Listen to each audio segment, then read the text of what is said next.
Just to say welcome to everyone. Welcome back to the podcast today. And I will say that today's conversation, I'm genuinely excited to have you here, Rachel. So, Rachel Ray, I've written it down because it is, just an amazing intro of what you've achieved, is a business growth expert and founder of Chromia Collective. So Rachel helps build and scale businesses helps people scale their businesses without losing their soul, which, let's be honest, so many people right now is craving that because it is such a pressurized world. And then Rachel has grown a business from 0 to over 5 million, expanded to 55 locations and led a team of 500 staff, and then got to achieve a 7-figure sale. And the numbers stand out, and that's amazing, but it's just, the way that she's done it with integrity and purpose. And I've actually just, when we got on the call now, Rachel gone, and because I remember like the number 5, because it's 5 million, 55 locations, 500 staff, and the number 5 is obviously for grace and like God's favor on you. Good. So that's something that you should maybe think about, like, why is there so many 5s? Yes. Present I didn't know that in your story. Because I always love just looking at the numbers. So Rachel and I first came across each other at TLG, which is Transforming Lives for Good Network. I remember sharing something on Instagram, and then you commented on that, and it was really your story that captured my attention.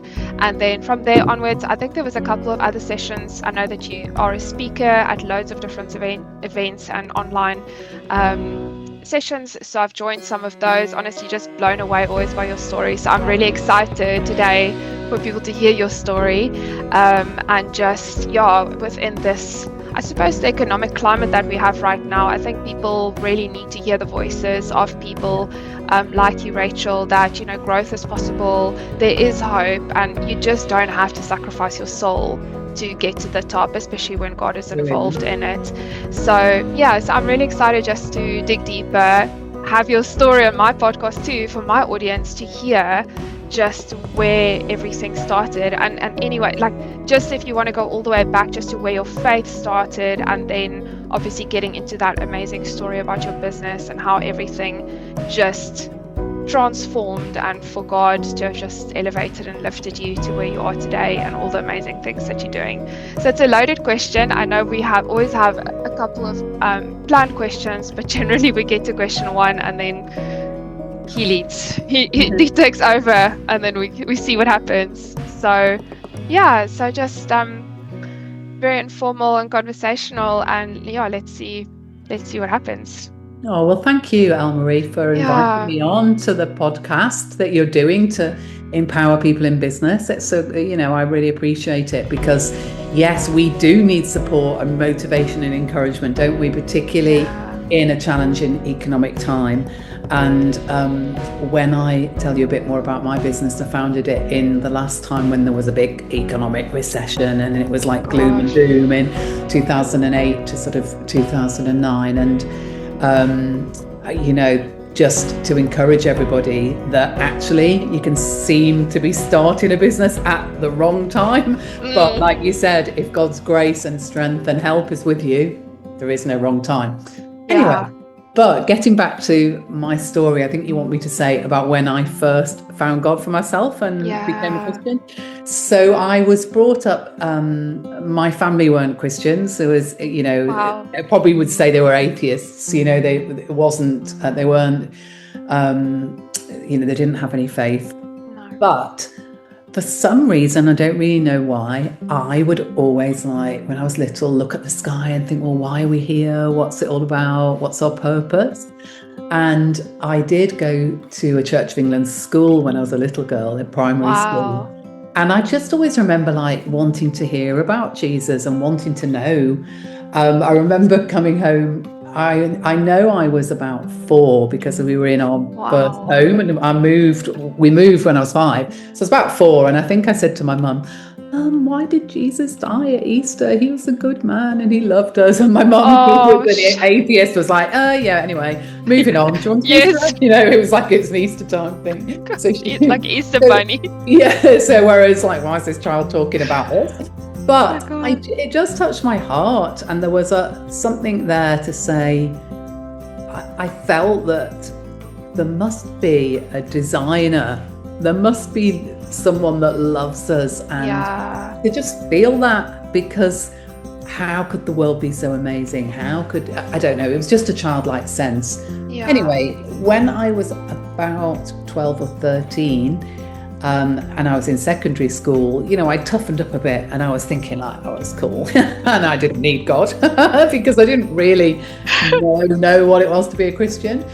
But fortunately, one of my classmates, Kathy, was a Christian and started to tell me about Jesus. So it obviously ignited this feeling within me again, like, yes, this is something that's real. So I went along to her youth club. You know, when you're 12 or 13, that's a great thing to do on a Friday night, isn't it? Yes.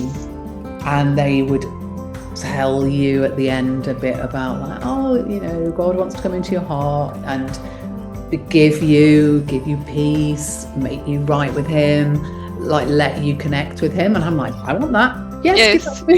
And so I would pray, and from that age really I would, you know, each night I would pray, or first thing in the morning, and I'd read my Bible.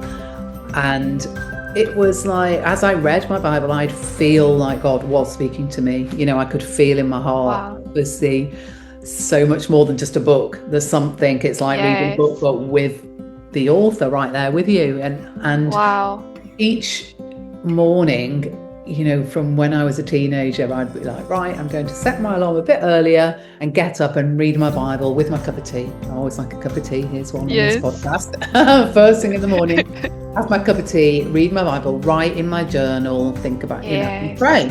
So I remember saying that to my Nana. She was like, well, let's see how long that lasts. And here we are, many decades later. Wow. And I'm still doing that because I feel that, you know, and I did a master's in leadership, and one of the modules was reflective practices, and it was all about the power of journaling and looking at right back to like Marcus Aurelius and different experts on journaling and neuroscience of journaling. And I'm like, wow, okay, well, I've been doing this for years, not in a highfalutin way. I'm just scribbling down my prayers and my thoughts, but there's something about that process with God, reading the word each day, that's really just taken me through life, ups and downs, challenges.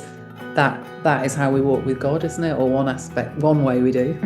Yeah, absolutely. And I'll even say with the journaling, because when I did the mind renewal coaching with my one pastor, she's got her own business in South Africa.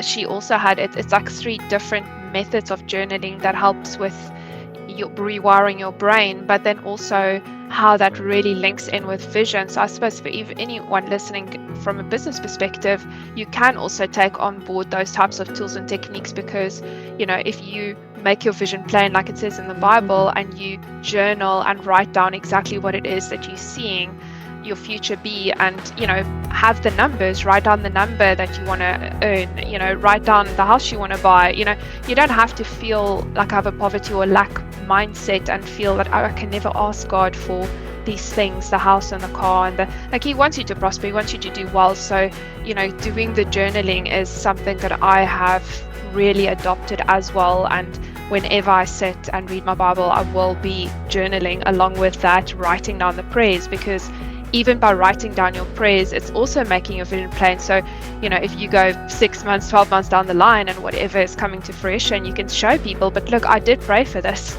and it's happening, and God is listening and he is hearing. And, you know, also about, you know, starting the business and just, you know, we are just not of this world, you know, and some people will kind of look at it like we kind of lost the plot, but we are like, Earth's economy isn't our economy. Yeah, we are on God's economy, so he can make anything possible within any circumstances or any climate or a recession or whatever that may be. But yeah, I just love that, and the curiosity as well, just for you, Rachel, because I'm sure as an entrepreneur, curiosity is even something that's so vital, but it just shows from a young age you've already had one of those key skills for the business world and what you're doing today, which is amazing. I think I always felt there's certain things that probably really resonated in my heart. Like, for example, in Jeremiah 1, where it says, don't say I'm only a child, go and say whatever I tell you to say, and it was always like that sense, even like we know David and Goliath and some of those like amazing accounts where it's always God's strength, not the human strength. Yes. And it's okay to feel weak, and it's okay to feel small, because actually God's strength is made perfect in weakness. And I think I really understood that from an early age, that we have God's resources and power within us, and we don't have to be strong. He makes us strong, but it's not like in business quite often we have to tough it out or be competitive, and it's actually God helps us to be gracious and compassionate and humble. We're still human, so it's obviously at times we feel insecure or we, but on the whole, we're like, right, Lord, give me strength, help me to get through this, and help me to do so graciously. Yes, it's like I went to a women's retreat on Saturday, which absolutely was incredible. Actually got the pamphlet here. It's from Awakened Kingdom Ministry, and there were just some incredible speakers, some lady from NATO and bankers and leadership and wealth psychologists, it was incredible. They do it every year, and they said the same thing. It was just about when you were saying about God's strength is not mine, it's just about you just need to show up and he'll do the rest. Like, just have the boldness and don't fear, and that whatever God's plan is for you, it wouldn't involve you to kind of burn yourself out or work that hard. Like, it's about resting in him, and he will provide, and he will. I'm not saying, because a lot of people think, oh well, resting, so I can just sit on the couch watching Netflix, my business is going to run itself. That's not really what it is, but it's just operating from that place of peace and provision and strength and courage, which is from God. It's like a supernatural thing that happens. And I know it's like a secular song, but I do love the Goo Goo Dolls from like years ago, the Fearless song, because it is really just about being fearless, and like there's no doubt. And to me, when I listen to that, I always just think about God. Like, when he's with you, you can just be fearless and just go for it, because he will make a way in the desert where you thought, how is this even possible? And he just does. And I'm sure for you, with the business and everything that you're doing and just helping those people build and scale, like you're saying, without losing their soul, that must be something that comes into play, right? Like, just teaching them about the rest. I'm not sure kind of how does that translate into what it is that you're doing in a day-to-day basis? In a very practical way, really, Elle. Yeah. Because I think there's the spiritual element of faith and vision from God and trusting God, and in a secular way, people call that like manifestation culture, don't they? That's right. Like manifest. Manifesting that's been in the Bible for millennia. It's like, that's faith. It's like you say, it's making your vision plain. It's speaking it out. It's visualizing. All of those things are true and work and are powerful. However, I would say there is also a practical strategy element to whatever you're aiming to do, but obviously we're talking about business, so there's a practical strategy, and we're not just going to visualize and it's going to land in our lap. No, part of it is we picture and visualize and have faith, and then we start to take the steps, and the doors open bit by bit. But it still takes hard work, it still takes determination and perseverance, personal development. I mean, again, the Bible talks about renewing your mind, doesn't it? Nowadays, there's that, or be transformed by the renewing of your mind. So again, there's a lot of psychotherapy and all of that amazing stuff that's to do with changing mindsets and changing thought patterns. And I love when you see some of these therapists, like I think there's one called the Faith-Filled Therapist that I follow on Insta, and she really joins the dots between what we know has been around for thousands of years, how to think and live, and what is the contemporary take, the scientific proof that works. So the reason I'm saying this in terms of business growth is you have faith and vision, but then it's like, okay, what step do I need to take? How can I train? How can I get the skills? Because we need to learn and be expert and understand how to do things well, and how to do things excellently, and how to do things ethically and professionally.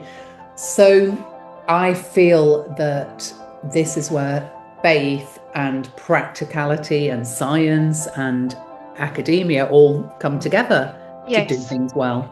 Yes, because I think this is where some people, I'm not saying everybody, but there are some people that may fall a little bit off the wayside, where they almost think they only need the spiritual bucket and the rest won't happen. And I think it was with Tom that I spoke on the wealth and money kind of topics, and on one of the podcasts, and he was just saying as well, I know that it says in the Bible about, God will kind of equip you, but there is that element of, God actually does also use people that's already got the skills and they're wired for certain things. And he was trying to explain to me that, I'm not going to go tomorrow and try and be a neuro or like a brain surgeon. That's just not going to happen for me. You still need to, like you say, upskill and do all of those different things to just not just rock up and kind of hope from a spiritual perspective it's just going to happen for you. So I there's some, sorry, go on. No, I was just saying that to me it's that some people just don't see that. They just kind of think that they just need the one bucket, and then obviously others will think they just need the other bucket if they're maybe not, spiritual. Well, sometimes we haven't been taught, have we? And I grew up not necessarily understanding that God's promises, for example, I think before I started my last business, which was Bright and Beautiful, I remember being in a sermon where the preacher said, God wants to bless you, but he needs a vehicle. And if you're praying for, oh Lord, give me money, oh Lord, help me, and you don't have any investments and you don't have a job or you don't have a business, he's a bit like, meet me halfway here. Yes. Just have something that I can bless. And I guess we see that in the parable of the talents as well, where God's given something, we all have something that then can be blessed and grow. We can't just be expectant without reality. And there's a great book, I'm just going to see if I've got it behind me on my bookshelf, maybe not, it might be upstairs, but it's called The Power of One by Jordan Rayner. And I do really like Jordan Rayner. I don't know if you've read any of his books, but he's really great for equipping Christian business people. Wow. And he is exactly what I'm saying. The spiritual, the theology is there, mixed with practical professional application. His books are great. Anyway, The Power of One talks about how we can find our path and our mission and our calling. And I love what he does, because he, again, helps you to sort of audit a bit more, like what's been successful for me, what are my giftings, what are my talents. Wow, and then he even gets down to you can sort of sift it down into the things that you're good at and the things that you like. And then he asks one really pragmatic question: of those couple of options, which is going to be the easiest to monetize? And I love that, because we could all say we love some random creative thing. Now, that's going to monetize. Great. If it really isn't, well, maybe that's not going to be what you make a living from. No. But there might be this over here. And I love that, because, it's something that I quite often put like a hashtag now: body, mind, soul, spirit. God created them all. There's no point focusing on the spirit at the expense of our body. In other words, our health and our well-being. There's no point praying. Well, there is point, because God's gracious. But, we can pray to be healed, but we're eating junk food and we're not exercising. Oh my gosh, absolutely. Practical. So the same with our minds. There may be things that we need to learn, we need to be educated in, we need skill sets, we need experience to do the do, even though there is that supernatural blessing element where God opens doors and he gives you strength that he didn't have, and maybe he gives you skills and giftings, and so but it's together, isn't it? It That's works right. together. And then even like body, mind, soul, spirit, I'm so conscious that we, again, as you get a bit older in life, there's times when you hit that potential burnout or stress or overwhelm, and actually you realize, well, no, I need to look after my soul, my relationships, my well-being. I need to make sure I've got recreation and fun in my life as well as work. So that's why I say grow your business without losing your soul, which is obviously, Jesus said, how does it profit a man if he gains the whole world and loses his soul? It's a focus on grow our businesses, but let's do it in a wise, sustainable way where it doesn't all depend on you and swamp you. Grow it so that you don't lose your soul, you don't lose your well-being, your ethics, your purpose, your health. It's all together, and you're growing and flourishing in life. And that's what I focus on now with Chromia Collective. I want to check, because I'm sure I had the other lady that I interviewed, Maria. I think I put it in this book, maybe not, I don't know which book I put it in, but she had like a perma model as well, which I suppose it's another technique or a model. I don't know where I put the little pamphlet that she gave, and it was also, I suppose, a tool that will help you almost like look at all the different buckets in your life. And I'm sure there's hundreds of those kind of things, the pie charts, and where are you sitting on the pie between 1 and 10 for your health, your family, your faith, your whatever. And that was quite also an eye-opening exercise, just seeing how you could even not focus on fun or like doing something for yourself or self-care or things like that, and that can actually impact you, and burnout can come because you are not balancing, because it's always about balancing everything. It's not just about going hard and fast just in your business and job market or wherever you are placed in the marketplace, but make sure that you keep the balance between everything else. Or maybe you're focusing too much on the spiritual and the faith stuff. I don't know, it's just, I think so one of my convictions, which is why I do what I do with Chromia Collective, is that there's a lot of talk and education and about well-being now, isn't there? Well-being, mental health, look after yourself, exercise, eat well, all of those things. Great. And probably most people, or a lot of people, would go, yes, I would want to do that. Of course, that's right.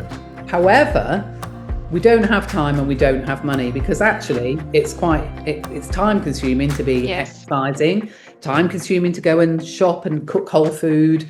It's more expensive often. It is. So all these things are great. Oh, let's take supplements, or let's keep fit, or let's make sure I have downtime, and I don't know, whatever it might be for well-being.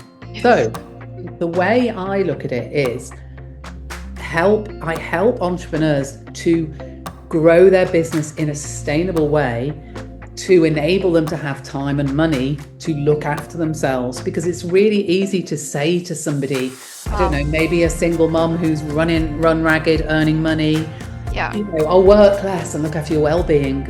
She's trying to keep food on the table for her kid. So of course there's faith, of course there's there's favor and help and strength to be had through prayer. But if you can structure your business well and find out like where are the profitable points, is the model right? Is it going to grow and scale? How can you delegate to other people so it's not all about you?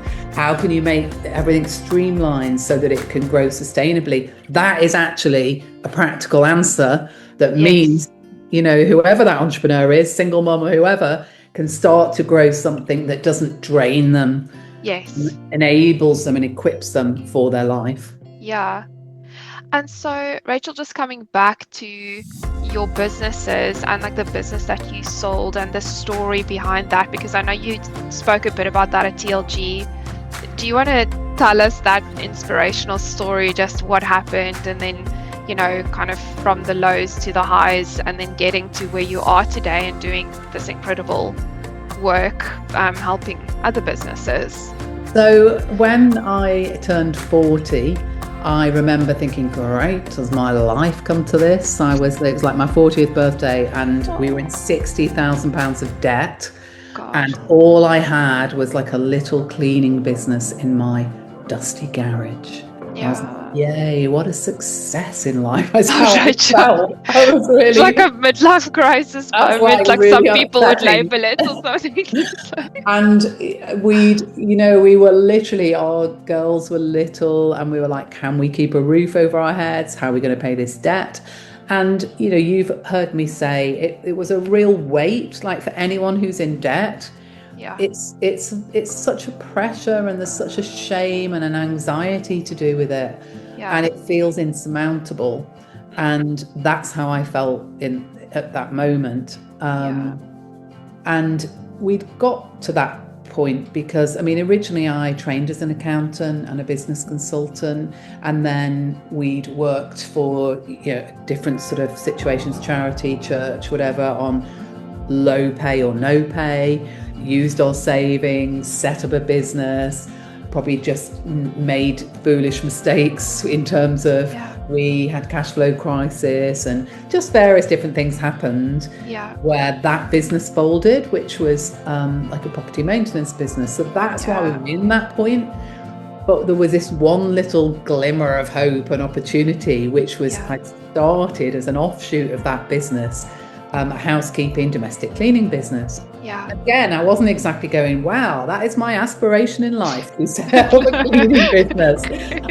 I hated cleaning. If I looked at my housework and my chores, I'm not one of those people that can whiz around and make the house look amazing. But I wanted it to be calm and clean and beautiful and tidy, and so that I could get on with my career as a business consultant and looking after my children. So I spotted this niche, and this was the business that was in its infancy. And this niche was, I knew there was career women on the whole, because we did a survey and 90% of household chores were done by women, and it was about an extra 15 hours a week. This is even if both partners work full time. So there's a disproportionate weight on the woman in the house. Always, potentially. There's some men out there that help now, and also we're a bit further on. We're sort of 10 years further on, and it's like, okay, things have improved, but busy families of 2 income people, the stress is there to how do you manage your home, how do you keep all the plates spinning, and trying to look after your children and put dinner on the table. So lift that burden by offering a really high quality housekeeping service where everything's clean, it's eco-friendly, non-toxic products for health reasons, it's laundry, ironing, tidy, amazing. Anyway, I'd started this business, and really straight away there's a good demand for that. But obviously I didn't want one person's solution to be at the expense of the team. So for me, as I looked at that industry, it was a very exploitative industry. Lots of vulnerable workers who don't know their employment rights, sent off on agency jobs by themselves, travel by themselves. And actually, if you looked at their hourly earnings, they're earning less than minimum wage and maybe not getting the legal benefits that they should be having, such as paid holiday, paid travel time. So I saw this back then and thought, well, no, again, I want to do this right and ethically and good business, and again, it's not a sustainable business if you've got high staff turnover, because they're all just worn out and they're just doing cleaning because it's like, I can't think of anything else. So we created a service that, housekeepers, beautiful uniforms, traveling around, trained well, recruited because it fitted in with their family life. It was something that they like to do. They don't want to, for people that job is suited to them, they don't want to sit at a desk. They don't want to stand in a shop. They like the fact they're going to different locations. In interviews, it would always be music to my ears if they're like, well, I'm a bit OCD and I like, some people are just great, aren't they? So we built the team, and the business grew in our local area, which was Altrincham and Cheshire area. And again, I just knew there was something there about empowering both like stakeholders in it. Yes. And then Rob's business went bust. My husband's business went bust, as I said, and we ended up in 60 grand of debt. Yes. So we just had this little business. I'd given up my consulting career to focus on this business, but it was still little. I don't know, maybe it was like I was earning like 12 grand a year or 20 grand a year, not much, not as much as our bills, just starting. But I knew that, like, Faith said to me that the only way's up, keep growing. And I worked on the model. Yes, it's profitable. Yes, it's good. Yes, it works for everybody. Okay, let's replicate, let's multiply. So, taught myself Google pay-per-click and build a website, worked out how to market effectively and different strategies like that. And I put my business consulting head on to really grow that business. And then after a couple of years of really getting the model just right locally, I then turned to franchising and started to franchise it across the UK. Which was a whole journey in itself, because then it was about empowering other people to start a similar business. So again, give them a livelihood and help their family as well as the clients and team. Yeah, wow, that's incredible. And I suppose in that process of, working out the business models and all the kind of like technical stuff, would you say that you heavily relied on your, accounting and business consultancy background to do that well? Or is that something that people can just pick up and do, or would they need someone to help them understand that? Because I don't know, sometimes people might go into business and just think, I'll just use ChatGPT to kind of help me along the way, but it's probably deeper and more serious than that. You need those skills to really understand, or go and seek someone that understands it to help you, right? It's not just something that you can I think falling out of thin air. I think you've made a good point there, really. So from a couple of points of view. So often when someone franchises a business, it's because they're great at the delivery of the business. A lot of franchise businesses are service businesses, they're very practical.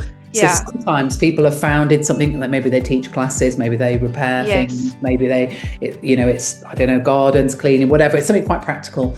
And so then to scale it and think business and coaching and marketing and training is difficult sometimes. I was actually the other way around. I trained as a business consultant, and business and scaling it and training. I've been fortunate to work for a company where we put on big events, and I was the client services director here and in Australia. And I love creating events and conferences and training. That was stuff I loved. So I actually found myself more in my comfort zone when I was franchising, training and enjoying it. But to get back to your point, I overlooked some of the key skills in growing a business. So once I started to franchise, some of the people that were interested in buying franchises were, things from like human rights lawyers, doctors, teachers, like really amazing professional people. So I'm like, wow, that's great. And again, that was often motivated that they wanted to have their own business. They wanted flexible working hours, and they wanted to develop something instead of being consumed by the job. But still, I was like, I don't know, there's like a vice president from Bank of America, and people that were like, okay, they're amazing. But what I hadn't appreciated is that there's a certain amount of grit and tenacity and determination that you need to be an entrepreneur rather than an employee. And you have to take those knocks. You need that resilience. You need to understand numbers in terms of look at your P&L, look at your different drivers, and keep going with the model and growing with that model. And just because someone's got a professional career doesn't mean to say that they've got that. No. However, some have, some haven't. And again, just because someone doesn't have like formal education or, a prestigious career doesn't mean to say they can't be an entrepreneur. In fact, often they really can be an entrepreneur because they've got that tenacity, that resilience. They've got that almost like logical common sense that goes, right, this is how to grow a business. So that's what I learned, really, that there's a certain skill set with entrepreneur that enables an entrepreneur to grow a business. But franchising gives you a model and a template to follow. So this is slightly different. You're not on your own. You're not an entrepreneur pioneering something from scratch. Yeah. You're actually a bit of a hybrid. You're not an employee. Yeah. You own your business, but you have that support, the template, the brand, the processes. And if you follow the system, then you're going to be far ahead than if you started a business by yourself. Yeah. That's the point of franchising. Yes. And that's where I suppose you will become a helicopter view over, you won't probably just run your own thing anymore, right? You'll just have all these people underneath you, and you'll be earning, from whatever their business profits are, basically. Yeah, so franchising is a really good symbiotic relationship between the franchisor and the franchisee, in the sense that when it's done ethically, the franchisor should have a percentage of the turnover of the franchisee. Right. And both business models need to work well. So the support that's provided, the training, the equipping, often marketing, branding, all of that is the value that the franchisor gives to the franchisee. Yeah. So typically they might pay a management service fee, maybe it's about 10% of their turnover to the franchisor by way of payment for the services and as part of the scaling growth. So as the franchisor, you're there to support and train and encourage. And again, you're looking at the future of the business and the strategy and any challenges that come your way from the economy or the government or legislation. You're helping the network face that, and you're leading them, motivating, encouraging them. Price increases, employment issues, you're there to equip them. So that's why the management service fee comes to the franchisor. The franchisor provides support. Yeah. And on your journey of, from the beginning to the end, would you say that you've had a circle of influence that's been quite critical in you getting to where you are today? Or was it just more, it's just me and God and let's go, and my skills? Because sometimes I think there are destiny helpers that come along your path, and I'm not sure if that's the same for everybody, that they just have these people that they need to kind of counsel with and get prayer or technical skills or whatever that may be. I'm just quite interested in kind of if you had that divine helpers and support to get to where you are today. Yeah, so I think my team were really, a godsend. Wow. So, as I grew the local team of housekeepers, there was a couple of great ladies who stood out, Julie and Faye, who became managers, and Julie stayed with the head office team and helped develop that, and Faye became the first franchisee, and she was amazing and worked really hard and followed the model and scaled her business. So very grateful for them. And there was a gorgeous young woman called Georgia, who was only in her early 20s when she joined the team, and she grew to be the business development director and managing the team that was supporting the franchisees. And then Sue Moore, who is the guru of franchising, she'd worked in other franchise networks. I needed a sounding board and wanted advice. And, I think you've got to learn from people that, again, have good practical experience in your industry. Yes. So we met with her as a consultant, and she was amazing, and I brought her in as a franchise director. So then I had a sounding board within the team, and again, believing in delegation. You have to work on your business, not in it. I had to delegate to that amazing team and others that came and joined.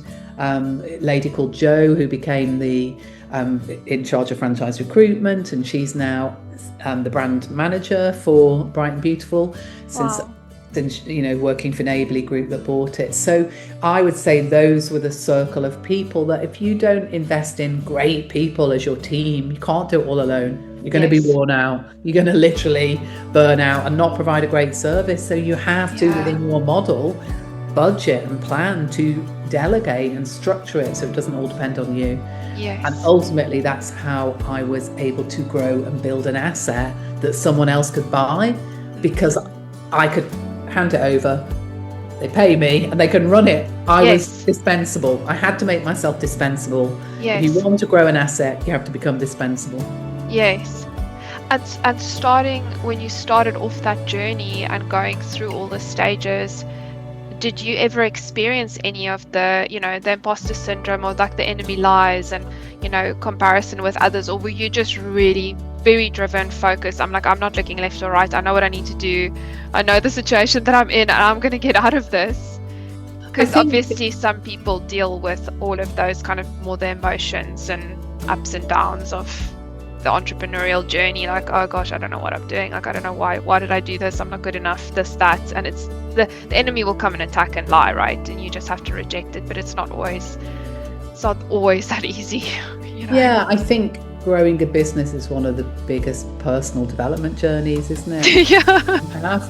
Because actually there's lots of things that are quite intimidating in terms of, like you're saying, okay, then there's competitors that are offering a service. So I think there's a healthy view of competitors, which is sometimes difficult to have, where you need to do an impartial competitor analysis as a business consultant. You analyze their strengths, weaknesses, opportunities, threats. You look at pricing, you look at positioning and stuff. Personally, I don't believe you just copy competitors. I really don't like that when people plagiarize your exact wording and your exact approach. Now, I had that a few times. Wow. And I have since, and I find that challenging because I wouldn't do that. I would take inspiration from the marketplace, but then you have to find your unique selling points and your style of how you do things differently. So I think that would bug me a few times that happened. Wow. But it's a personal development journey, isn't it? To be gracious, to stand your ground whilst being gracious. But then, the challenges that would come for me would be more like you don't want to see your brand damaged. So, I had a couple of situations where there was franchisees being fraudulent, setting up separate companies for their transactions. And I tried to prevent that. Defrauding the VAT office because they weren't paying over their VAT. So straight away you're like, you can go into panic, like, oh, this is terrible.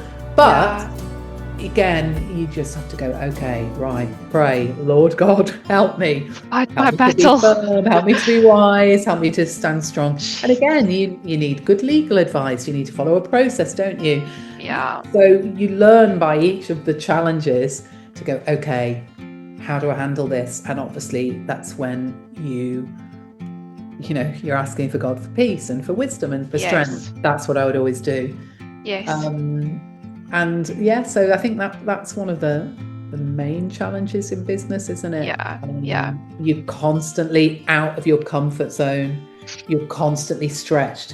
Another thing that I would find difficult is, for example, changes in legislation, because so often the things that the government are enacting as legislation, they have not thought through for small businesses, because they count small businesses as like 20 million. So me turning over 5 million, I wasn't even, am I a micro business? You really feel like you've worked hard, but actually they haven't thought it through. So one of the biggest challenges for me was the government changed the rules on statutory sick pay and statutory maternity pay.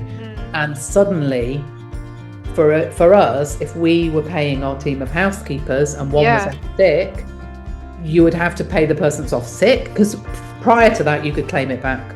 You could pay it and you could claim it back. Of course you want people to be looked after, but suddenly they changed it that you couldn't claim it back. So overnight, some of our younger franchisees, less established businesses, they're paying their team to deliver the service, and then they've got to pay 2 or 3 people who are off sick or on maternity leave. Yes. They might as well go home and shut up shop, because they're paying an extra £1,000 a month and they're only just about start. They're all excited because they're starting to earn 1, 2, 3,000 a month. Oh, I've just halved my income because of a legislation change that has not been thought through.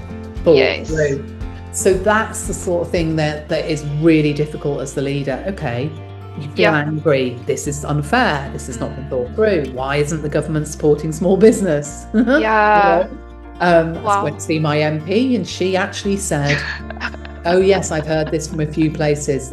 We haven't thought this through. We haven't thought about the impact on small business. But what can you do? You have to say, right, what's the solution? So there was a few elements to that. Obviously, there's an element of price rises, there's HR processes to make sure that people aren't just hungover and not coming in, or feeling to make sure that people genuinely are fit. So you have to tackle these problems from a few angles. Yes. So you've got faith, you've got God giving you help, but you've got to be practical. What is the solution? And that's the sort of thing that I think has been the most challenging in business. Yeah, a pretty hardcore character refinement exercise is what it is. And I speak to everybody. It's just about and how your character needs to keep aligning. The higher level you go, it's like there'll be the tests and all the different things that you're going to go through. It's not just an easy sailing. I'm on my yacht and sipping, a cool drink or something. I don't know. It's maybe that happens for some people, but not me. No, I've yet to meet someone that's happened to. So you're not alone, Rachel. I think people can look like overnight successes, can't they? Because of all the stuff they've done behind the scenes over the long term. That's right. And the challenges they've faced and stuff. So you just see the amazing built end result, and it's like, well, you don't even know what happened behind the scenes to get there from practical and spiritual perspective, actually.